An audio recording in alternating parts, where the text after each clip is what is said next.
El llamamiento eficaz. Cuando Jesús llegó a aquel lugar, mirando hacia arriba, le vio y le dijo: «Zaqueo, date prisa, desciende, porque hoy es necesario que pose yo en tu casa». Lucas 19:5.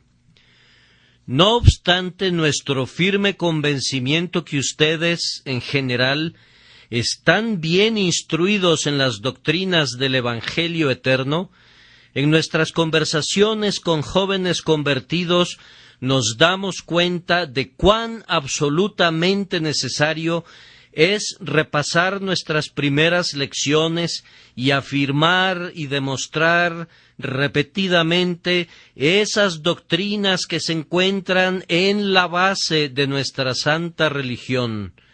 Por lo tanto, nuestros amigos a quienes se les ha enseñado la grandiosa doctrina del llamamiento eficaz desde hace mucho tiempo, comprenderán que, dado que yo predico el día de hoy de manera muy sencilla, el sermón está dirigido a quienes son jóvenes en el temor del Señor, para que entiendan mejor este grandioso punto de partida de Dios en el corazón, el llamamiento eficaz de los hombres por medio del Espíritu Santo.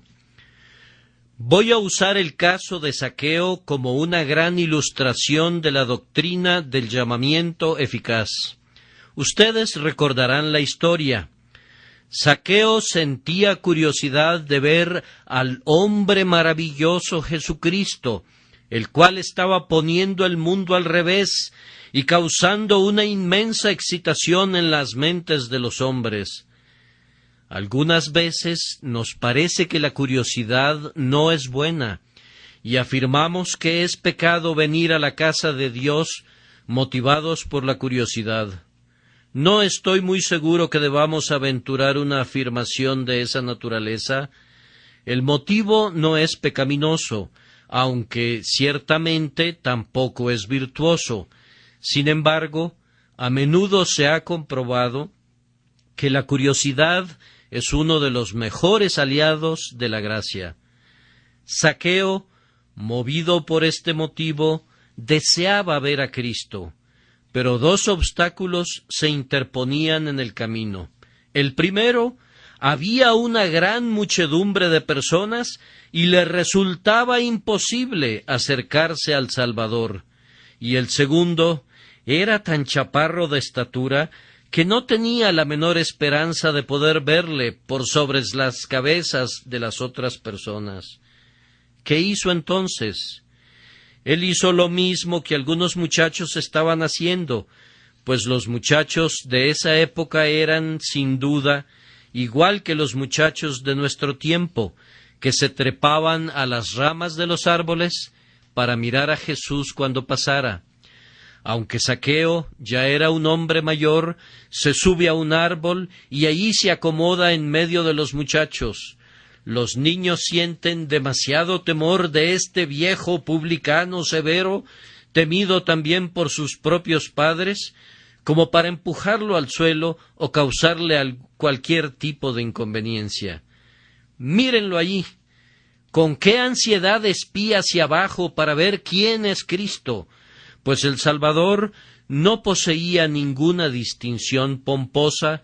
Frente a él no caminaba ningún bedel llevando una masa de plata, no llevaba en sus manos ningún báculo de oro, no iba vestido con una sotana de pontífice, de hecho, iba vestido igual que todos los que le rodeaban.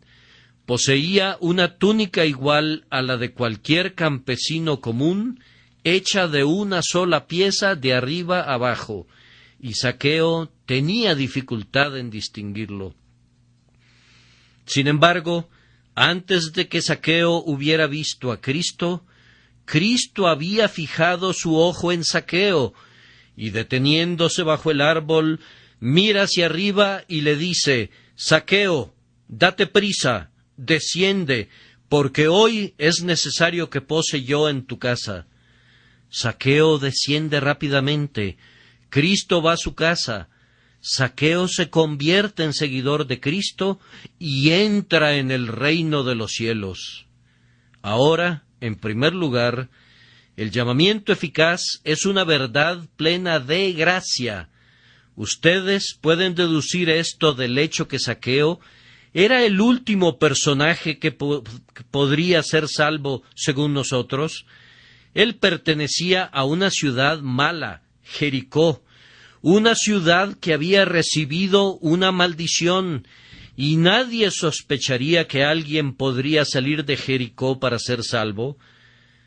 Fue cerca de Jericó que aquel hombre cayó en manos de ladrones.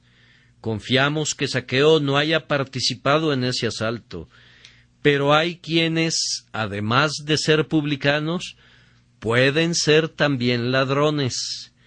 Al igual que la ciudad de Jericó de aquellos días, debemos esperar conversiones del centro de la ciudad o de los barrios bajos de Londres, de las peores y más viles guaridas de la infamia. Ah, hermanos míos, no importa de dónde hayan salido ustedes, pueden venir de una de las calles más sucias, de uno de los peores barrios marginados de Londres, pero si la gracia eficaz los llama, es un llamamiento eficaz que no hace ninguna distinción de lugares. Zaqueo tenía también una ocupación extremadamente mala y probablemente estafaba al pueblo para enriquecerse. En verdad, cuando Cristo fue a su casa, se desató un murmullo universal porque había ido para ser huésped de un hombre que era un pecador. Pero, hermanos, la gracia no hace distinción alguna, la gracia no respeta a las personas, sino que Dios llama a quien quiere, y Él llamó a este hombre, el peor de los publicanos, en la peor de las ciudades, involucrado en la peor de las ocupaciones. Además, Zaqueo era uno de los candidatos menos probables para ser salvados, porque era rico. Es verdad, tanto los ricos como los pobres son bienvenidos. Nadie tiene la menor excusa para desesperar debido a su condición. Sin embargo, es un hecho que no sois muchos sabios según la carne, ni muchos poderosos, los que son llamados, sino que lo necio del mundo escogió Dios, ricos en la fe. Pero la gracia no hace ninguna distinción aquí. Al rico Zaqueo se le ordena que baje del árbol, y él baja y es salvado. Siempre me ha parecido una de las grandes muestras de la condescendencia de Dios que Él mire hacia abajo a los hombres, pero les diré que hubo una mayor condescendencia que esa, cuando Cristo miró hacia arriba para ver a Zaqueo. Que Dios se digne mirar hacia abajo a sus criaturas, eso es misericordia. Pero que Cristo se humille de tal manera que tenga que mirar hacia arriba a una de sus criaturas, eso revela una mayor misericordia. Ah, muchos de ustedes se han subido al árbol de sus propias buenas obras y se quedan en las ramas de sus santas acciones y confían en el libre albedrío de las pobres criaturas o descansan en alguna máxima mundana. Sin embargo, Jesucristo eleva sus ojos para mirar aún a los orgullosos pecadores y les dice que bajen. Desciende, dice él, porque hoy es necesario que pose yo en tu casa. Si Zaqueo hubiera sido un hombre de mente humilde, sentado junto al camino o a los pies de Cristo, entonces debimos haber admirado la misericordia de Cristo. Pero veámoslo en un lugar elevado, y Cristo lo mira hacia arriba y le ordena que baje. Continuando, decimos que fue un llamamiento personal. En el árbol también estaban unos muchachos junto con Zaqueo, pero no había la menor duda acerca de la persona que fue llamada. Fue Zaqueo, date prisa, desciende. La Escritura menciona otros llamamientos. Se dice especialmente porque muchos son llamados y pocos escogidos. Observen que ese no es el llamamiento eficaz al que se refiere el apóstol cuando dice, y a los que llamó, a éstos también justificó. Ese es un llamamiento general que muchos hombres, más bien todos los hombres rechazan, a menos que venga acompañado del llamamiento personal, particular, que nos hace cristianos. Ustedes mismos pueden dar testimonio que fue el llamamiento personal el que los trajo al Salvador. Quizá fue algún sermón el que los condujo a sentir que ustedes eran, sin duda, una de las personas para quien iba dirigido. El texto tal vez fue, «Tú eres Dios que me ve», y el ministro puso un énfasis especial en la palabra «me», de tal forma que tú pensaste que el ojo de Dios estaba puesto sobre ti, y antes de que terminara el sermón, pensaste que viste a Dios abriendo los libros para condenarte a ti, y tu corazón susurró, «¿Se ocultará alguno, dice Jehová, en escondrijos que yo no lo vea?» Quizás estaba subido en una ventana, o de pie, junto a la muchedumbre en el pasillo, pero tuviste la sólida convicción que el sermón fue predicado para ti y para nadie más. Dios no llama a su pueblo en multitudes, sino de uno en uno. Jesús le dijo, «María», volviéndose ella, le dijo, «Raboni», que quiere decir maestro. Jesús ve a Pedro y a Juan pescando en el lago y les dice, «Venid en pos de mí». Contempla a Mateo sentado al banco de los tributos públicos y él le dice, «Levántate y sígueme». Y Mateo así lo hizo. Cuando el Espíritu Santo viene a algún hombre, la flecha de Dios penetra en su corazón. No solamente pasa rozando su casco, o deja una pequeña seña en su armadura, sino que penetra por entre las junturas de su arnés y llega hasta lo más profundo del alma. ¿Han sentido, amigos queridos, ese llamamiento personal? ¿Recuerdan cuando una voz les dijo, «Levántate, te llama»? ¿Pueden recordar cuando hace algún tiempo ustedes dijeron, «Señor mío y Dios mío»? Cuando ustedes sabían que el Espíritu estaba obrando en ustedes y ustedes dijeron, «Señor, vengo a ti, pues sé que tú me llamas». Yo podría llamar a ustedes por toda una eternidad sin ningún resultado, pero si Dios llama a alguien, habrá más eficacia por medio de su llamamiento personal a una persona que mi llamamiento general a una multitud. En tercer lugar, es un llamamiento apremiante. Zaqueo, date prisa. El pecador, cuando es llamado mediante un ministerio ordinario, replica, «Mañana». Escucha un sermón poderoso y dice, «Voy a volverme a Dios en tal día». Las lágrimas ruedan por sus mejillas, pero Él las limpia. Alguna bondad aparece, pero como la nube matutina, es disipada por el sol de la tentación. Dice, «Yo prometo solemnemente convertirme en un hombre reformado desde este momento.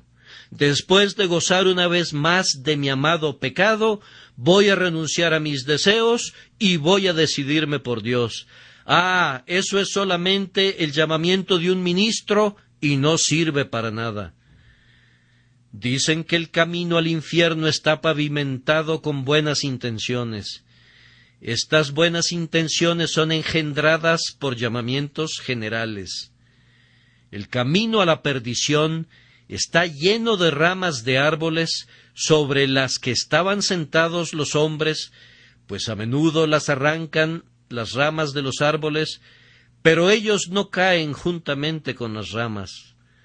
La paja colocada ante la puerta de un enfermo amortigua el ruido de las ruedas de los carruajes. Así también hay algunos que llenan su camino de promesas de arrepentimiento y así avanzan más fácilmente y sin ruido a la perdición. Pero el llamamiento de Dios no es un llamamiento para mañana.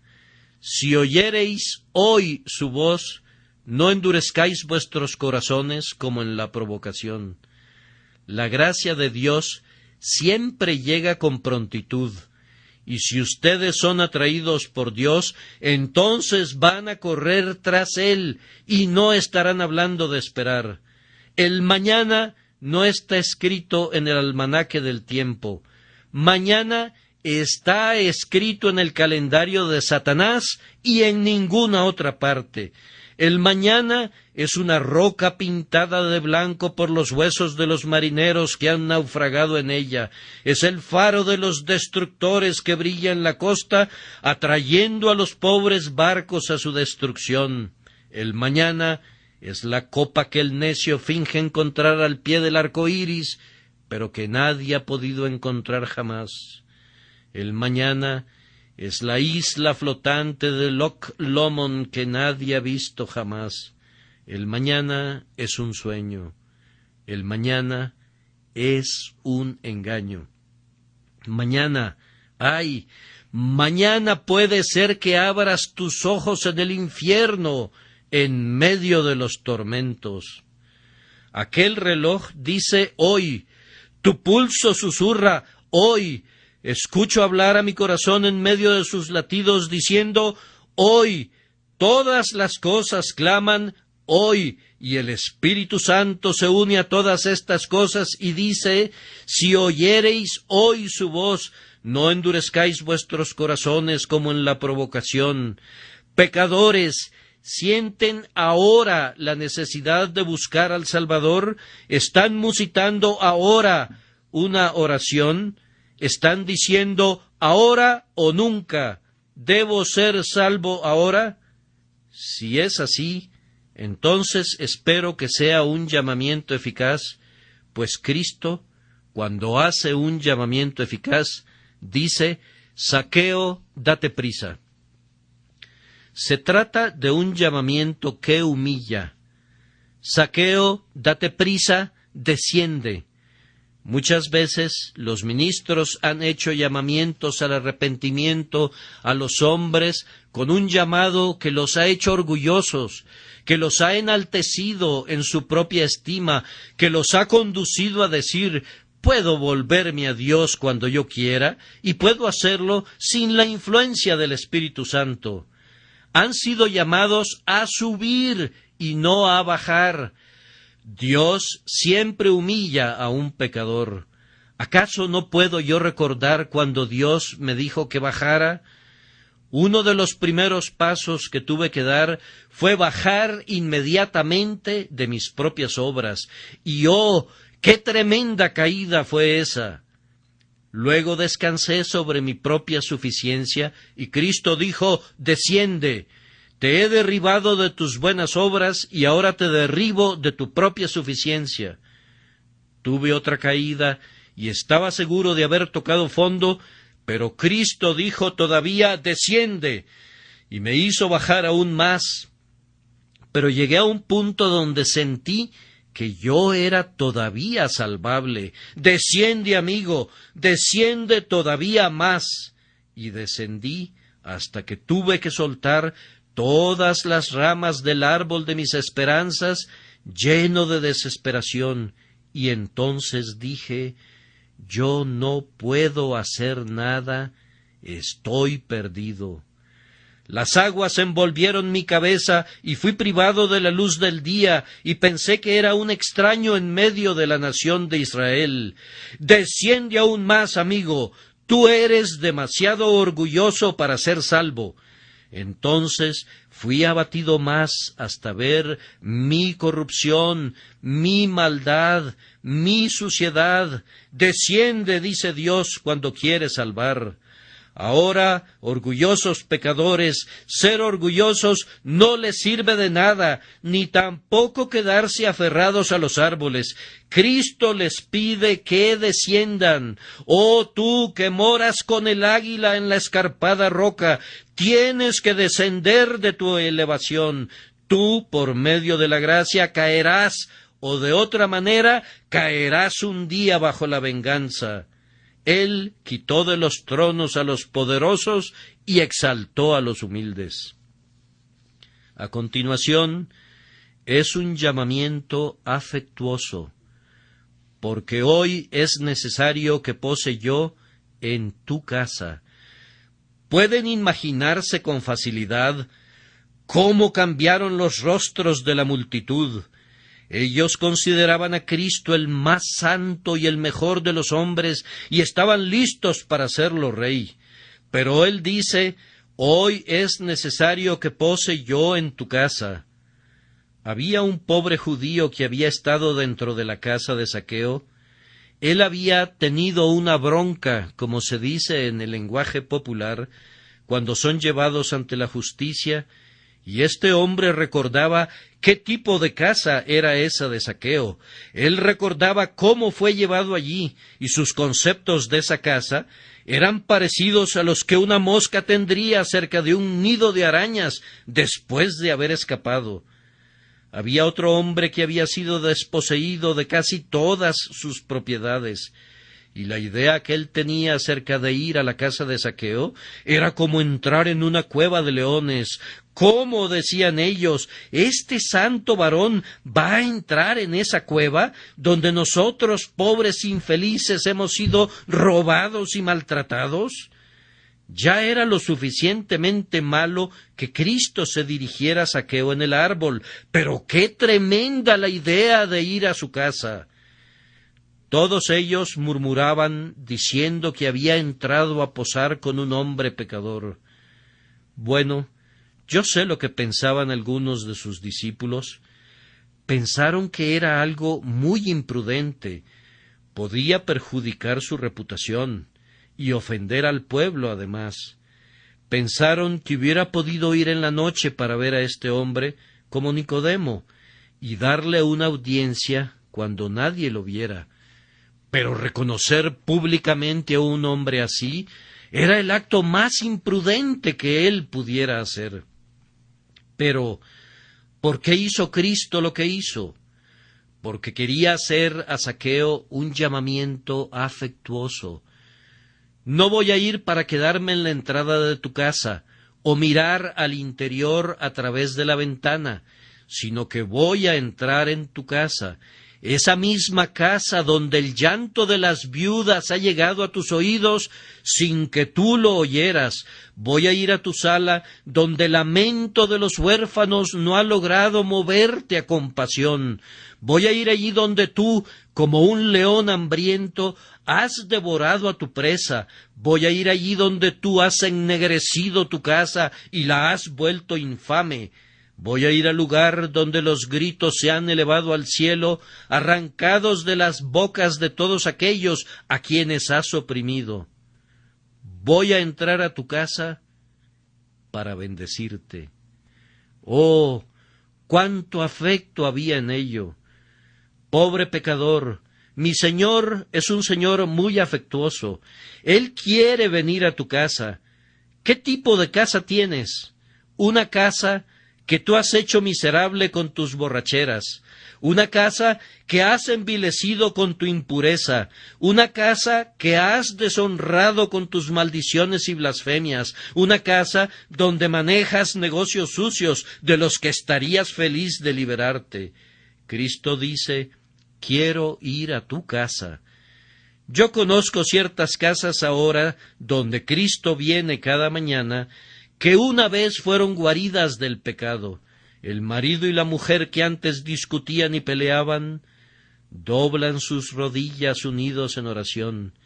Cristo llega a la hora de la cena, cuando el trabajador regresa a casa para cenar. Algunos de mis lectores tendrán escasamente una hora para comer, pero se las arreglan para orar y leer las Escrituras. Cristo viene a ellos. Allí donde las paredes estaban tapizadas de cuadros lascivos y frívolos, ahora están colocados un almanaque cristiano.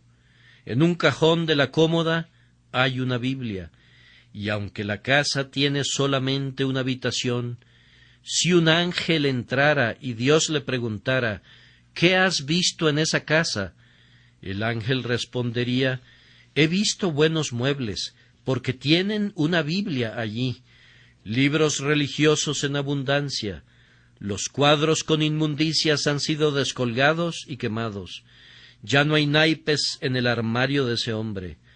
Cristo ha entrado a esa casa.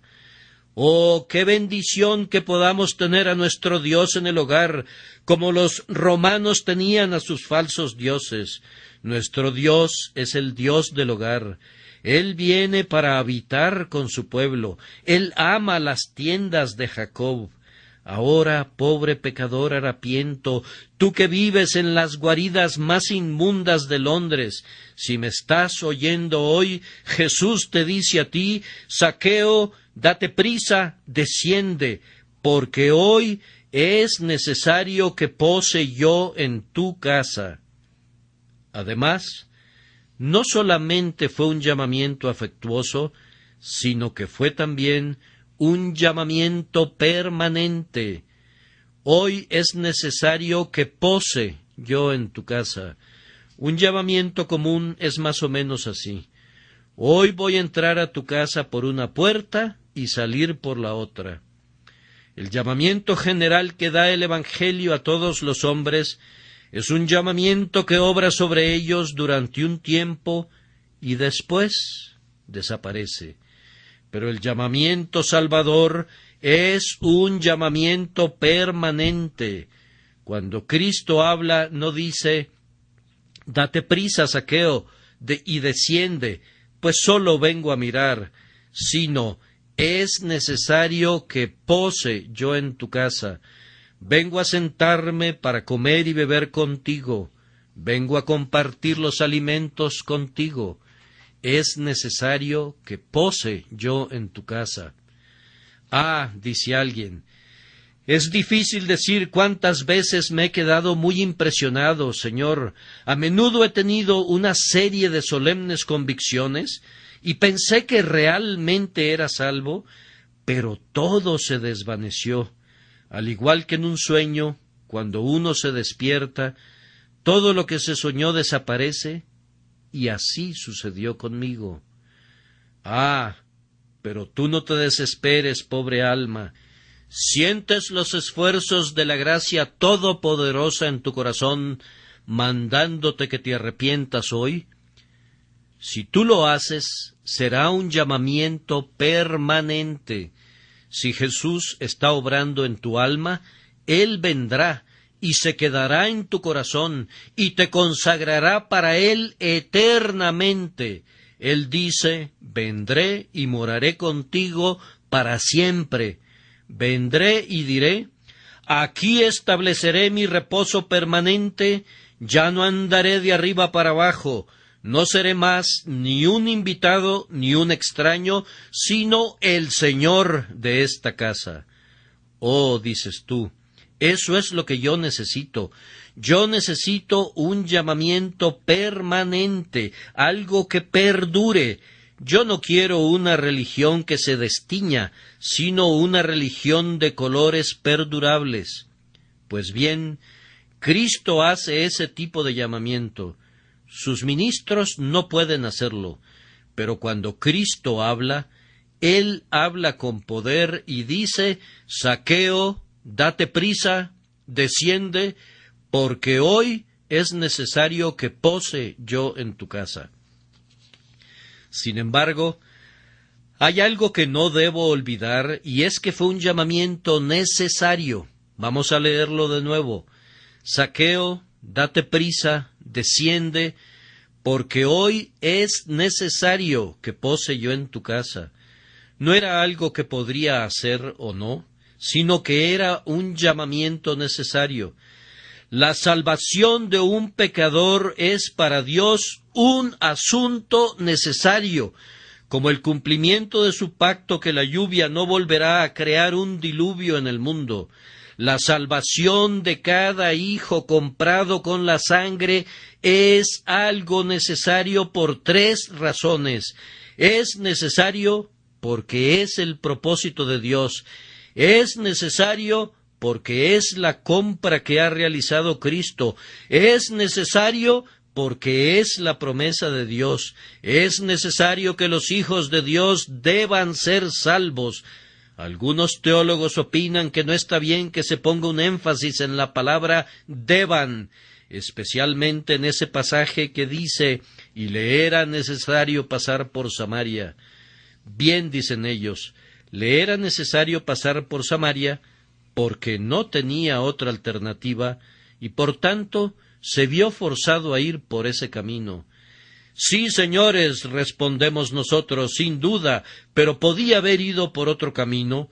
La providencia estableció que le era necesario pasar por Samaria y que Samaria quedara en la ruta que él había elegido.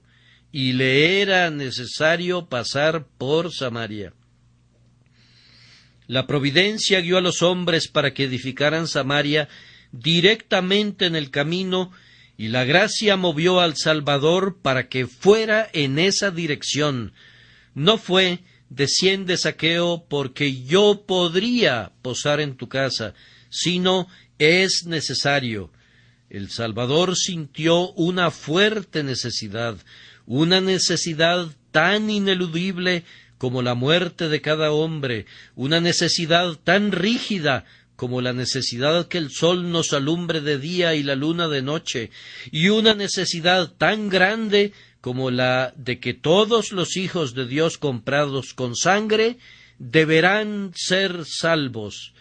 Hoy es necesario que pose yo en tu casa.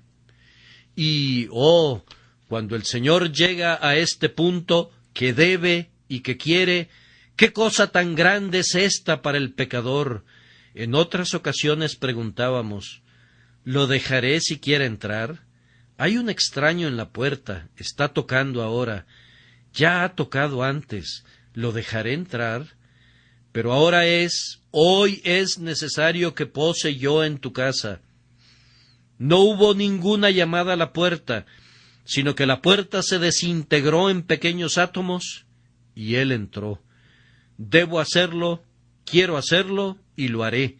No me importan tus protestas, tu vileza, ni tu incredulidad. Debo hacerlo y quiero hacerlo. Es necesario que pose yo en tu casa.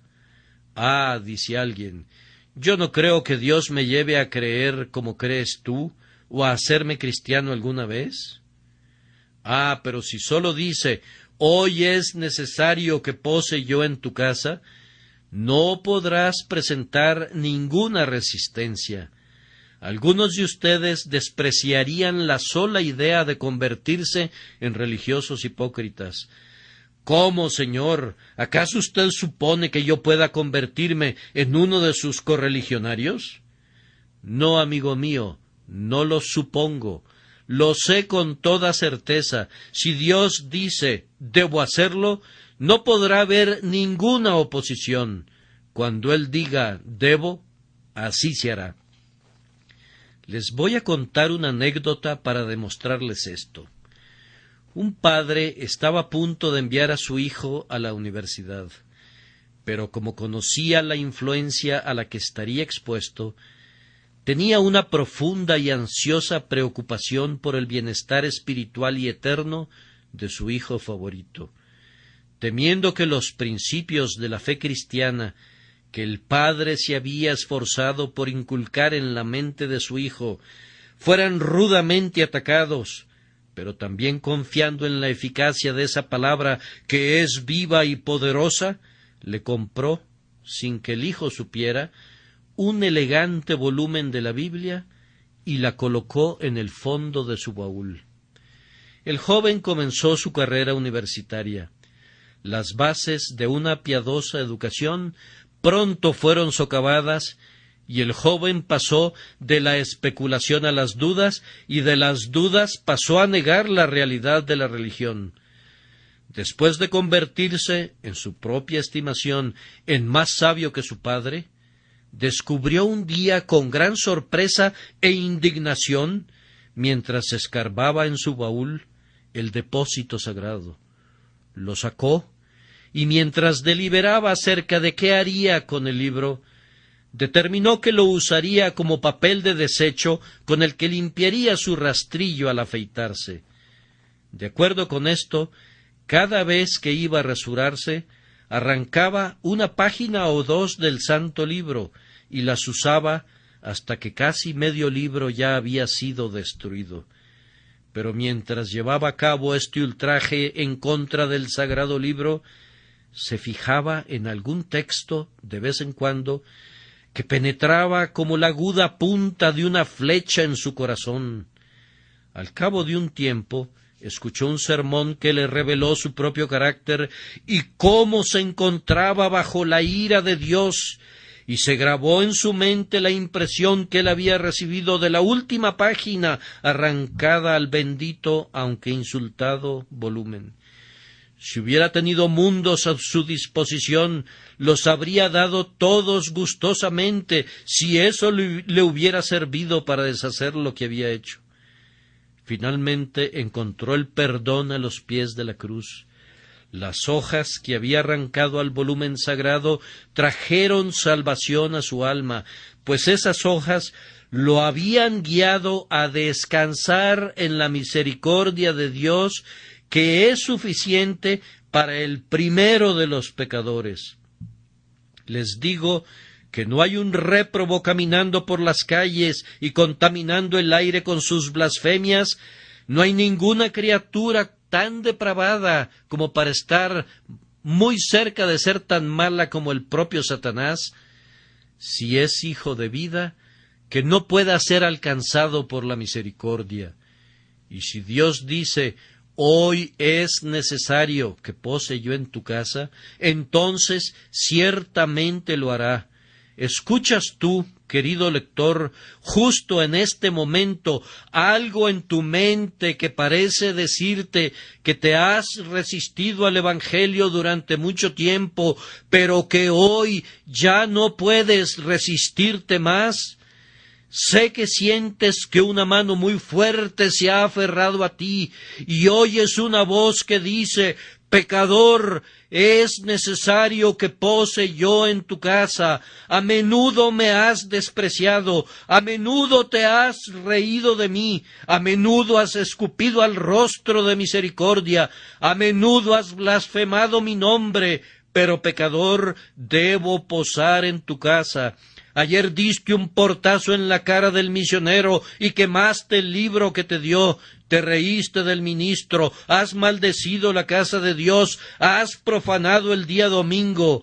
Pero, pecador, yo debo posar en tu casa y lo haré. ¿Cómo, Señor?, respondes, posar en mi casa, pero si está toda cubierta de iniquidad. Posar en mi casa.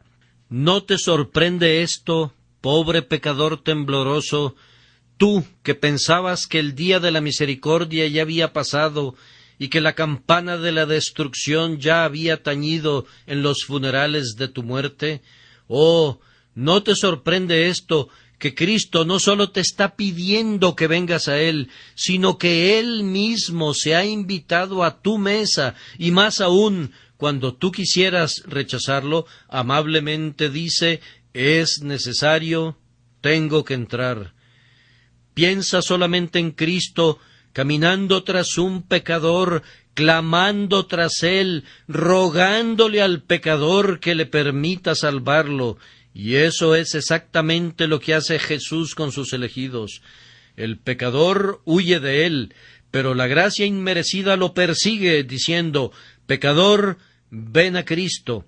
Y si nuestros corazones están cerrados, Cristo pone su mano en la puerta, y si no lo recibimos, sino que lo rechazamos con frialdad, Él dice: es necesario, debo entrar. Él llora sobre nosotros hasta que sus lágrimas nos ganan. Él clama tras nosotros hasta que su voz prevalece. y finalmente, en la hora que Él ha determinado, entra en nuestro corazón y allí mora. Es necesario que pose yo en tu casa, dijo Jesús. Y ahora, por último, este llamamiento fue uno eficaz, pues vemos los frutos que produjo. La puerta de Zaqueo fue abierta, su mesa fue servida, su corazón ya era generoso, sus manos fueron lavadas, su conciencia fue aliviada, su alma estaba gozosa. He aquí, Señor, dice él, la mitad de mis bienes doy a los pobres, porque me atrevo a decir que la mitad de lo que tengo se lo he robado a los pobres, y ahora lo devuelvo. Y si en algo he defraudado a alguno, lo devuelvo cuadruplicado.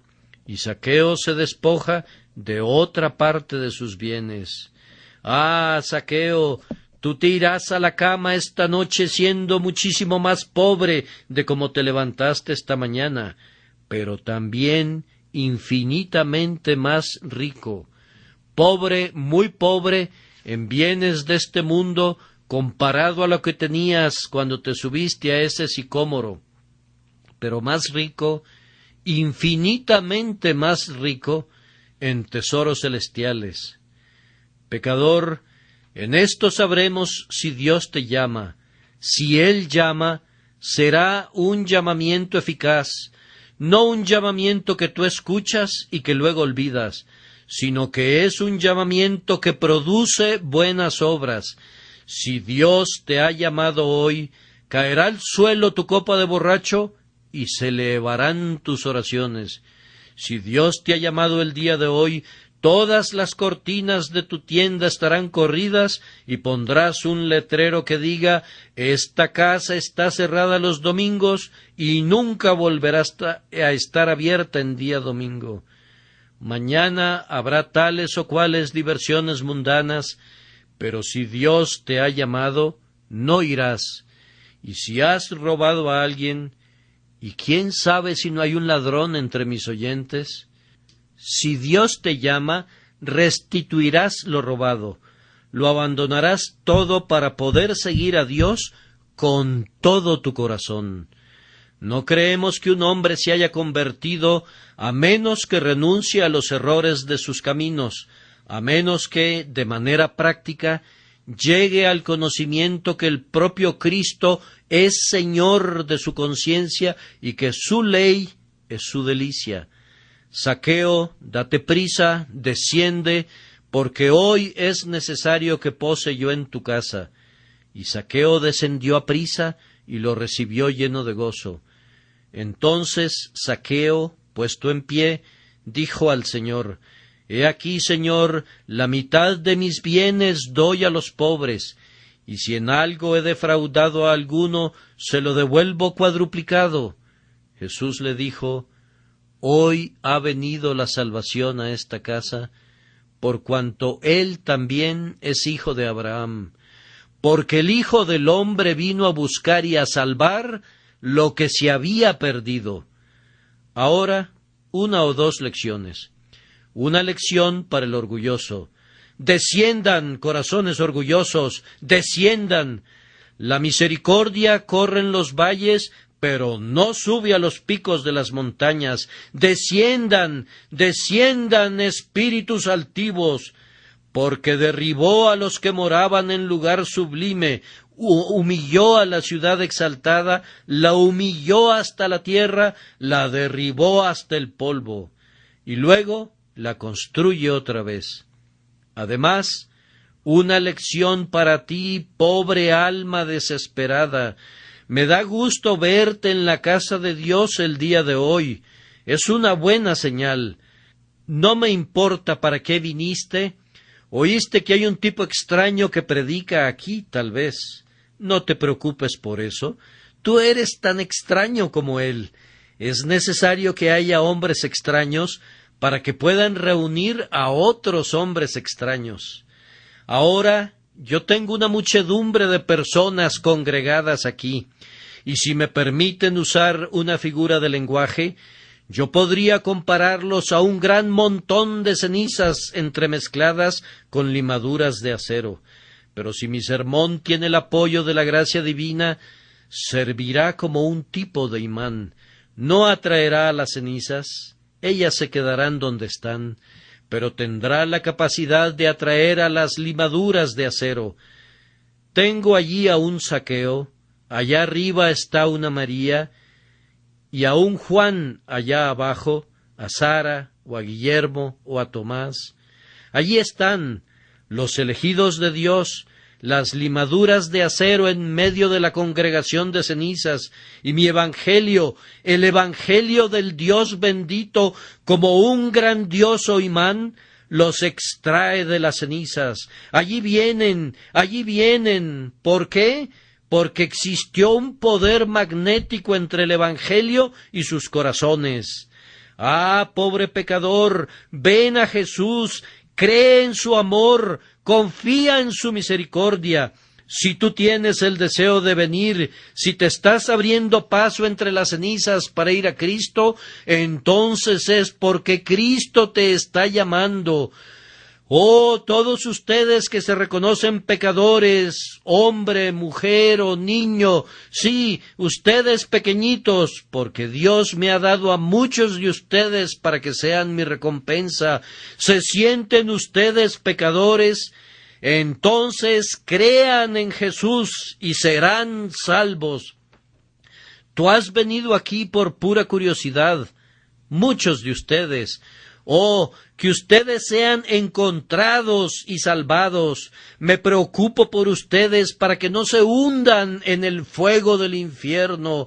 Oh, escuchen a Cristo mientras Él les habla. Cristo dice, desciende el día de hoy. Vayan a casa y humíllense ante el rostro de Dios.